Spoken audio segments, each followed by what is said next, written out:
બનાસકાંઠાના ધાનેરા સહિત અનેક વિસ્તારમાં વહેલી સવારે ભારે પવન સાથે વરસાદ પડતા ધાનેરાના અનેક વિસ્તારમાં પાણી ભરાઈ જવા પામ્યા છે, તો ખેડૂતોનો કાપણી કરેલો પાક પણ પાણીમાં ગરકાવ થઈ જવા પામ્યો છે। જેઠ મહિનામાં પણ અષાઢી માહોલ જામ્યો હોય તેવા દ્રશ્યો સામે આવી રહ્યા છે। છેલ્લા 5 દિવસથી પવન સાથે વરસાદ પડી રહ્યો છે।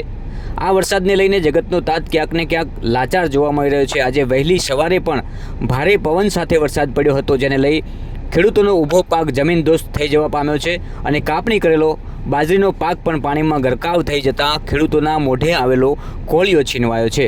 સતત 4 મહિના સુધી મહેનત કરી ખેડૂત પાકની માવજત કરતો હોય છે, પરંતુ છેલ્લે મોઢે આવેલો કોળિયો છીનવાઈ જાય ત્યારે ખેડૂત પાસે લાચારી સિવાય કશું જ બચતું નથી। કંઈક આવું જ ઘાટ ધાનેરાના અનેક વિસ્તારમાં પણ ઘડાયો છે। વહેલી સવારે પડેલા વરસાદના કારણે ધાનેરાનું તુલસીનગર પણ પાણીમાં ગરકાવ જોવા મળી રહ્યું છે। વહેલી સવારે ભારે પવન સાથે વરસાદ પડ્યો હતો, જેથી ધાનેરાના કેટલાક વિસ્તારોમાં પાણી પણ ભરાયા હતા। આપ દ્રશ્ય જોઈ રહ્યા છો, આ દ્રશ્ય હાઈવેના છે।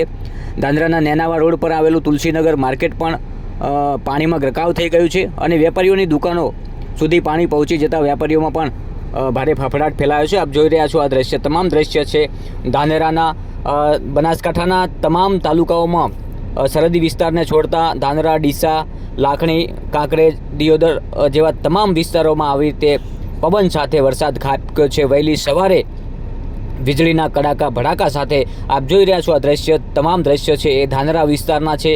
ધાનેરામાં પુષ્કળ પ્રમાણમાં ખેડૂતોને, વેપારીઓને નુકસાન થયું હોય તેવા આ દ્રશ્યો છે। આપ સીધા દ્રશ્યો જોઈ રહ્યા છો ધાનેરાથી। અમારા સંવાદદાતા ત્યાં છે સુરેશભાઈ ગલચર, એમની સાથે સીધા દ્રશ્યો તમે જોઈ શકશો, કારણ કે આ દ્રશ્યો વહેલી સવારના છે। વહેલી સવારે ધોધમાર વરસાદ ખાબકતો હતો ત્યારના આ દ્રશ્યો છે। આ ધાનેરાના હાઈવે વિસ્તારના દ્રશ્યો છે। ત્યારબાદ અમારા સીધા સંવાદદાતા સુરેશભાઈ ગલચર સાથે ચર્ચા કરીશું। કુદરતના પ્રકોપ સામે જગતનો તાત આજે ફરીવાર લાચાર જોવા મળી રહ્યો છે। વારંવાર પડતા કમોસમી વરસાદને લઈ ખેડૂત ક્યાંક ને ક્યાંક ચિંતાતુર છે, તો કમોસમી વરસાદને લઈ લાખો રૂપિયાનું નુકસાન વેઠવાનો પણ ખેડૂતોને વારો આવી રહ્યો છે।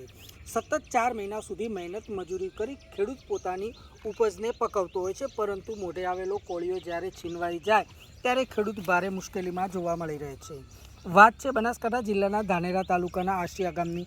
અમે તમને જે દ્રશ્યો બતાવવા જઈ રહ્યા છે તે દ્રશ્યો છે આસિયા ગામના, કે આજે વહેલી સવારે ભારે પવન સાથે કમોસમી વરસાદ ખાબક્યો હતો અને અનેક ખેતરોમાં કાપણી કરેલો બાજરીનો પાક પાણીમાં ગરકાવ થઈ જવા પામ્યો છે, જેથી કરીને ખેડૂતોના મોઢે આવેલો કોળિયો છીનવાયો છે। આજની વાત કરવામાં આવે તો આજે જેઠ મહિનામાં પણ અષાઢી માહોલ જોવા મળી રહ્યો છે।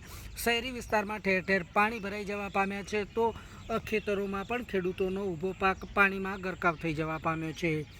ખેડૂતોને મોઢે આવેલો કોળિયો છીનવાઈ જતાં આજે જગતનો તાત કુદરત સામે ફરી લાચાર જોવા મળી રહ્યો છે।